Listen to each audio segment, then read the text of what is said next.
जय श्री राम भाई लोगों। तो भाइयों, कल अपन ने बात की थी आरएस फ्लिप फ्लॉप के बारे में।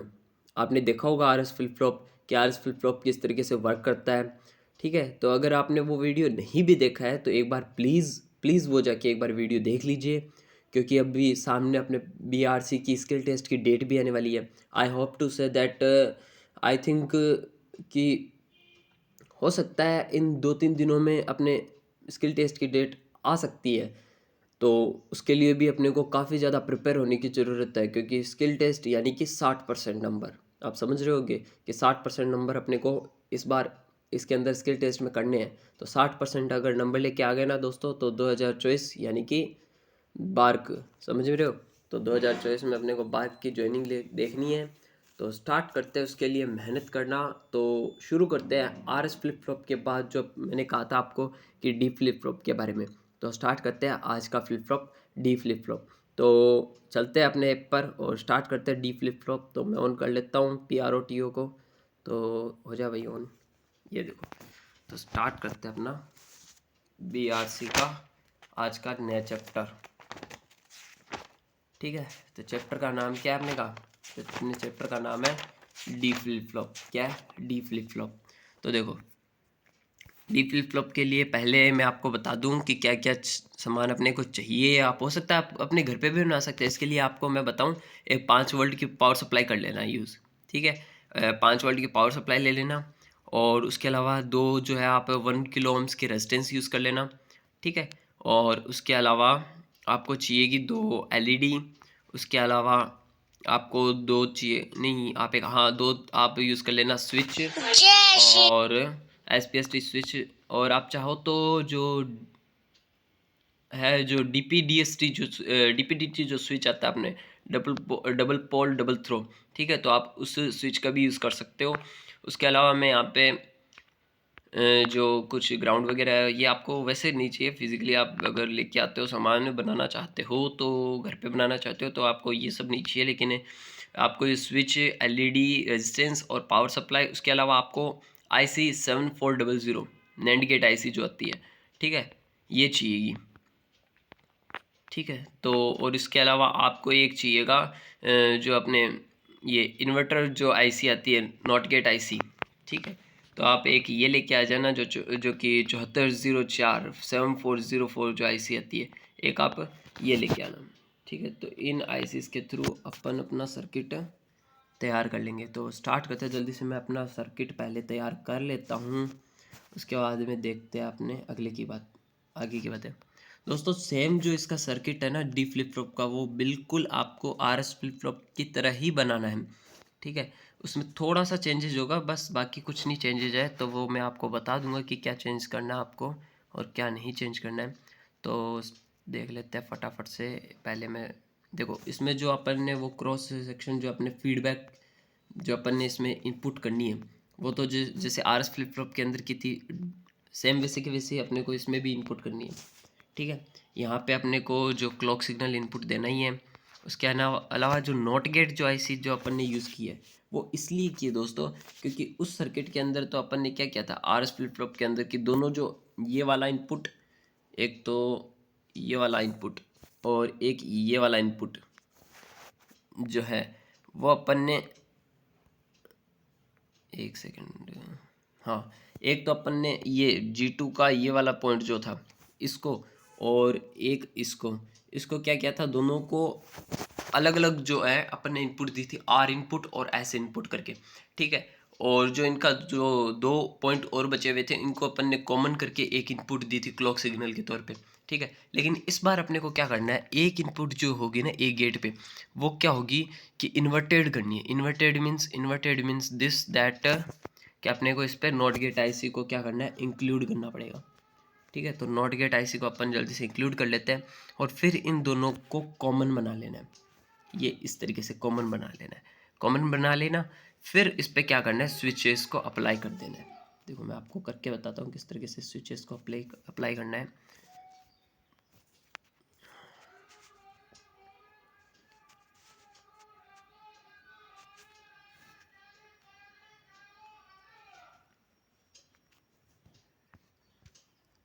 भाई भाइयों, ये जो बीआरसी की जो अपनी जॉब है ना, ये काफ़ी ज़्यादा इस बार अपॉर्चुनिटी लेके आई है अपने लिए। तो अगर थोड़ी सी मेहनत कर ली ना, तो इस बार 2024 में अपने को बीआरसी में लगने से कोई नहीं रोक सकता।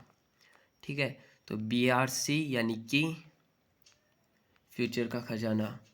तो अपने को बीआरसी में लगना है। और आगे फिर दोस्तों जो अपने 2 साल की जो ट्रेनिंग होगी, उसमें हालांकि ये काफ़ी ज़्यादा बताएंगे, अपने को पूरा ट्रेन करेंगे। तो उसमें अपने को चिंता करने की कोई ज़रूरी नहीं है। अपने को अगर थोड़ा बहुत भी प्रैक्टिकल अगर आ रहा है ना, तो अपन बीआरसी का स्किल टेस्ट आराम से क्वालिफाई कर ले जाएंगे। क्योंकि अपने को सिर्फ और सिर्फ 60% नंबर लाने से मतलब है। ठीक है, 100 का अपना जो होगा, 100 नंबर्स का अपना इसका स्किल टेस्ट होगा। तो अपने को 100 में से जस्ट ओनली अपने को कितने नंबर लेके आने हैं, तो 60 नंबर अपने को जस्ट ओनली बनाने हैं। अपने को जस्ट इतना ही फोकस रखना है कि अपने को 60 नंबर आ जाए, बस बात खत्म। बाकी अपने को व्याख्याता तो बनना है नहीं इनमें। ठीक है, तो 60% एक बार नंबर लेके आ जाओ और पेपर क्लियर कर लो। ठीक है, और फिर ये 2 साल की ट्रेनिंग के अंदर सब कुछ अपने को सिखा देंगे वैसे भी। ठीक है, तो अगर थोड़ा बहुत भी अपने को स्किल टेस्ट आ रहा है ना, तो अपन आराम से क्वालिफाई कर ले जाएंगे। तो स्टार्ट करते हैं अपना प्रोसेस।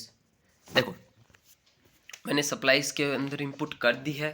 तो सबसे पहले मैं इसके अंदर क्लॉक को हाई फिर लो इस तरीके से करके देखूंगा। ठीक है, तो स्टार्ट करते हैं अपना आज का फ्लिप फ्लॉप। तो शुरू करते हैं अपना डी फ्लिप फ्लॉप। देखो, स्टार्ट करते हैं। ये है अपना क्लॉक इनपुट। मैं इस पर एक बार नामकरण कर दूं इन सबका। ये है क्लॉक, यह क्लॉक, और ये है डी, ये लो डी। ठीक है, और ये हो गया क्यू। अपने देखे तो इस पे सेट ही कर देते हैं यार, फिर दिक्कत नहीं हो जाएगी। इसको कर देते हैं रीसेट। रीसेट, ठीक है, ये रीसेट मैंने कर दिया है। अब स्टार्ट करते हैं अपना चैप्टर। ठीक है, तो सबसे पहले मैं देखो क्या करता हूँ। क्लॉक को मैं सबसे पहले अपने को, अब अपन ने पूरा सर्किट तैयार कर लिया। आप एक बार इस सर्किट का स्क्रीनशॉट ले सकते हो दोस्तों। ठीक है, मैं 2 मिनट के लिए होल्ड कर लेता हूँ, आप इसका जल्दी से स्क्रीनशॉट ले लीजिए। इसमें 2 नैंड गेट और 2 नैंड गेट पीछे की ओर, 2 नैंड गेट आगे की ओर यूज़ किए गए हैं, और एक इसमें नॉट गेट आईसी का यूज़ किया गया है। 2 एलईडी है, 2 रेजिस्टेंस है, और बैटरी है, और 2 स्विचेस है, बस इतना ही है। ठीक है, तो स्टार्ट करते हैं। आई होप आपने स्क्रीनशॉट ले लिया होगा। सो स्टार्ट करते हैं अपना सर्किट के बारे में। तो ट्रुथ टेबल बनाएंगे। सबसे पहले अपन इसको चेक कर लेते हैं दोस्तों। तो सबसे पहले देखो, जब मैं क्लॉक इनपुट, सबसे पहले मैं क्लॉक को क्या रखूँगा, 0 करके देखूंगा। मैं लॉक कर देता हूँ एक बार इसको। ठीक है, मैं लॉक कर देता हूँ। अब अपने को सबसे पहले तो एक ये चीज़ करनी है चेक, कि इनिशियल वैल्यू क्या आ रही है। यानी कि अभी देखो, अपन ने न तो डी पे कुछ इनपुट दे रखा, न अपन ने क्लॉक कुछ इनपुट दे रखा, दोनों स्विचेज अपने की ऑफ है। तो सबसे पहले अब मैं सप्लाई को ऑन करके देखता हूँ कि इनिशियल वैल्यू कौन सी पॉजिटिव आ रही है। देखो, मैंने ये किया स्टार्ट, तो देखो मेरा इनिशियल वैल्यू कौन सा शो कर रहा है, रीसेट की वैल्यू जो आ रही है ना मेरी, इस बार ये क्या कर रही है, मेरी हाई इनपुट दे रही है। क्या दे रही है, हाई इनपुट दे रही है। तो देखो, अब अपने को इसी के बेसिस पे तैयार करना है इसको। तो देखो, सबसे पहले मैं डी को क्या करता हूँ, क्लॉक को क्या कर देता हूँ, 0 कर देता हूँ। ठीक है, चलो क्लॉक को सबसे पहले मैं हाई रखता हूँ, और डी की वैल्यू चेक करते हैं। ठीक है, क्लॉक की वैल्यू मैं हाई रख देता हूँ, और डी की वैल्यू चेक करते हैं। क्लॉक को कर दिया मैंने हाई, अब मैंने क्लॉक हाई दे दी है। ठीक है, अब डी डिपेंड करेगा डी क्या करता है। देखो, डी की वैल्यू मैंने अभी क्या रख रखी है, 0 कर रखी है। तो नॉट गेट आईसी के बाद में डी की वैल्यू क्या हो जाएगी, 1 हो जाएगी। तो इस 1 और क्लॉक के 1 के चक्कर में जो G2 की आउटपुट में जो वैल्यू होगी वो क्या हो जाएगी, 0 हो जाएगी। तो आपको ये दिख रहा है, ये 0 0, जो ग्रीन वाली लाइन दिख रही है ना, उस पर इनपुट 1 चल रहा है। ठीक है, तो इसमें आउटपुट में क्या आ जाएगा फिर, क्योंकि इसमें देखो आउटपुट में जो G2 का आउटपुट है वो 0 आ रहा है। ठीक है, और यहाँ से जो सेट की तरफ से जो G1 का आउटपुट सेक्शन है वो भी 0 दे रहा है। तो इन दोनों 0 0 के चक्कर में G3 आउटपुट में क्या दे देगा, 1 दे देगा। तो यहाँ पे G3 के आउटपुट में क्या आ रहा है, 1 आ रहा है। वैसे भी रीसेट वैल्यू ऑन हो रखी है, रीसेट की लाइट ऑन हो रखी है, तो यानी कि आउटपुट में यहाँ पे 1 आ रहा है। अब यही 1 क्या कर रहा है, G1 के इनपुट में जा रहा है। ठीक है, और यहाँ से आप देख रहे हो कि यहाँ से भी 1 आ रहा है, क्योंकि जो D की वैल्यू है ज़ीरो आ रही है जो कि G4 के इनपुट में जा रही है, तो G4 का आउटपुट क्या बन जाएगा, 1 बन जाएगा। अब इस 1 और रीसेट का 1 का वायर जब G1 के अंदर जा रहे हैं, दोनों इनपुट 1 1 जा रहे हैं, तो G1 के आउटपुट में क्या आ रहा है, 0 आ रहा है। तो अपना साबित हो गया कि हाँ भाई सही वर्क कर रहा है। तो सबसे पहले मैं D की वैल्यू क्या कर दूंगा, 1 करके देखता हूँ। देखो जैसे मैं D की वैल्यू 1 करूँगा, सेट की वैल्यू देखना क्या होती है, ये देखो सेट की वैल्यू क्या हो गई, ऑन हो गई। आई चीज़ समझ में। अब मैं क्या करता हूँ, क्लॉक की वैल्यू इनपुट में क्या करता हूँ, ज़ीरो कर देता हूँ। देखो क्लॉक की वैल्यू में कर देता हूँ 0। अब देखो क्या होता है, जैसे मैंने क्लॉक की वैल्यू की 0, ठीक है, तो सेट की वैल्यू क्या हो रही है 1, रीसेट की वैल्यू क्या आ रही है 0। अब मैं क्या करता हूँ, डी की वैल्यू ऑफ कर देता हूँ। देखो ऑफ कर क्या होता है, मैंने की ऑफ। अब मैंने जैसे की ऑफ, तो देखो नो चेंजेस, क्या हो रहा है, नो चेंजेस, यानी कि जो पहले जो इनिशियल वैल्यू जो उस टाइम बन रही है वही की वही अब भी रह रही है। यानी कि जो लाइट पहले ऑन होगी उस टाइम वही लाइट अब भी ऑन रहेगी, उसमें कोई चेंजेस नहीं आएगा। आई चीज़ समझ में। तो स्टार्ट करते हैं, अब अपने ट्रुथ टेबल के ऊपर भी चलते हैं, ठीक है। तो मैंने यहाँ पे एक बार मैं लिख लेता हूँ कि उस टाइम इनिशियली वैल्यू क्या थी, Q not is equal to क्या था, 1 था, यानी कि रीसेट की वैल्यू क्या थी उस टाइम पे, तो रीसेट की वैल्यू क्या थी उस टाइम पे 1 थी, ठीक है। मैं एक बार ये नोट कर लेता हूँ। अब मैं आपको लेके चलता हूँ नोटबुक के ऊपर और बनाते हैं अपना जो ट्रुथ टेबल है वो अपन डिज़ाइन करते हैं। देखो स्टार्ट करते हैं ट्रुथ टेबल, ठीक है। ये देखो रीसेट की वैल्यू मैंने क्या सेट कर दी है, 1 सेट कर दी। तो देखो अब आउटपुट में क्या आएगा, देखो मैं यहाँ पे सबसे पहले जो अपना है डायग्राम बना लेता हूँ, ठीक है। एक आपको दे देनी है यहाँ पे क्लॉक इनपुट, फिर दे देना है डी, फिर दे देना है सेट, और ये हो जाएगा रीसेट। तो ये हो गया रीसेट, ये हो गया सेट, ये हो गया आपके डी इनपुट, और ये हो गया क्लॉक इनपुट, ठीक है। मैं मान लेता हूँ कि रीसेट की वैल्यू उस टाइम पे क्या थी, 1 थी, ठीक है। रीसेट की वैल्यू उस टाइम पे क्या थी, 1 थी, ठीक है। तो चलते हैं अपने इस पर। तो क्लॉक की टाइम उस टाइम पे वीडियो क्या थी, क्लॉक पे इनपुट क्या आ रहा था, क्लॉक पे इनपुट सबसे पहले मैंने क्या दिया था, 0 दिया था। मैं आपको एक बार सर्किट बना लेता हूँ, एक बार यहाँ पे एक सर्किट बना लेते हैं। यहाँ पे देखो सबसे पहले यहाँ पे एक बार एक कच्चा सर्किट बना लेते हैं अपन। आप भी इस तरीके से कोई भी एक सर्किट बना सकते हो, ठीक है। ये कोई डिफ़िकल्ट काम नहीं है, आराम से सर्किट बना लेना है, ठीक है। अगर आपको आ रहा है तो आप आराम से सर्किट बना ले जाओगे, ठीक है। मैं एक बार कच्चा सर्किट इसमें बना लेता हूँ। ये मैंने रेजिस्टेंस अपलोड की, ये मैंने एक एलईडी अपलोड की, और ये मैंने ग्राउंड कर दिया, ठीक है। इसका इनपुट इस पे, इस वाले का इस पे, और इस वाले को यहाँ से कनेक्ट कर देना है, और इस वाले को यहाँ से कनेक्ट कर देना है, ठीक है। फिर ये हो जाएगा एक इनपुट, ये हो जाएगा क्लॉक के लिए, और यहाँ पे मैंने की थी नॉट गेट, ठीक है, और ये हो जाएगा डी, ठीक है। अब देखो कहानी, अब सबसे पहले मैं क्लॉक को क्या कर देता हूँ, हाई रखता हूँ। क्या रखता हूँ, चलो 0 रख के देखते हैं, 0। अभी रीसेट की वैल्यू क्या चल रही है, रीसेट की वैल्यू क्या चल रही है भाई, 1 ही चल रही है। तो ये लो 1, ये मैंने अपलोड कर दी है यहाँ पर। अब देखना ध्यान से, क्लॉक पे वैल्यू क्या चल रही है, 0, और डी की वैल्यू अभी क्या चल रही है, 0। मैंने क्लॉक भी क्या कर दिया 0, और डी की वैल्यू क्या कर दी मैंने 0। अब सेट पे वैल्यू देखते क्या होती है। मैंने यहाँ पे किया 0, यहाँ पे किया 0। जैसे ही मैं यहाँ पे 0 0 देता हूँ, तो नेंड गेट में अगर एक भी 0 है ना, तो आउटपुट में 1 आएगा। मैटर नहीं रखता कि दूसरा इनपुट क्या है। यहाँ पे 0 है, इसके आउटपुट में जस्ट ओनली ये देखो कि 1 आएगा। अब दोनों ही यहाँ पे क्या आ रहा है, 1 1 आ रहा है।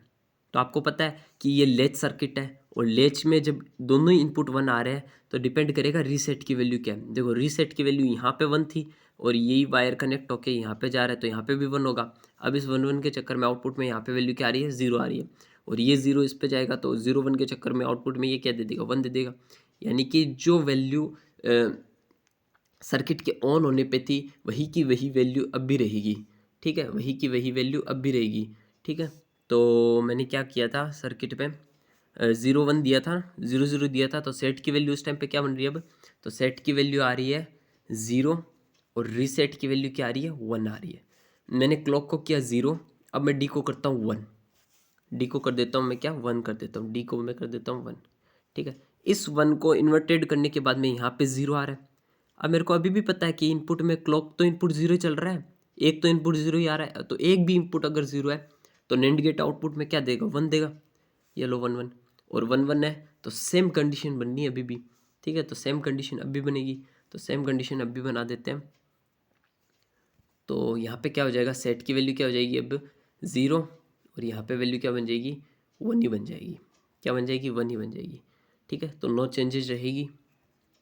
यहाँ पे क्या बना, नो चेंज, और यहाँ पे भी क्या बना भाई, नो चेंज बना है। आप इस पर कमेंट भी लिख सकते हो कि नो चेंज बन रहा है, ठीक है। अब मैं क्लॉक को कर देता हूँ हाई और डी की वैल्यू रखता हूँ एक बार 0। क्लॉक को कर दिया मैंने हाई, डी की वैल्यू रखता हूँ मैं 0। एक भी इनपुट 0 तो आउटपुट में 1 बनेगा, और ये 0 यहाँ से इन्वर्टेड होने के बाद में यहाँ पे 1 आ रहा है, यानी कि दोनों इनपुट इसमें 1 1 जा रहे हैं, तो ये आउटपुट में क्या देगा, 0 देगा, ठीक है। तो यहाँ पे 1 और यहाँ पे 0। अब रीसेट की वैल्यू इस टाइम पे क्या थी, 1 थी, तो ये 1 यहाँ पे जाएगा, तो 1 1 के चक्कर में आउटपुट में क्या आएगा, 0, और ये 0 यहाँ पे आएगा, तो 0 0 के चक्कर में आउटपुट में क्या आएगा, 1। तो रीसेट की वैल्यू अभी क्या आ रही है, 1 आ रही है, जबकि इसकी वैल्यू क्या आ रही है, 0 आ रही है। सेट की वैल्यू क्या आ रही है, 0 आ रही है, ठीक है।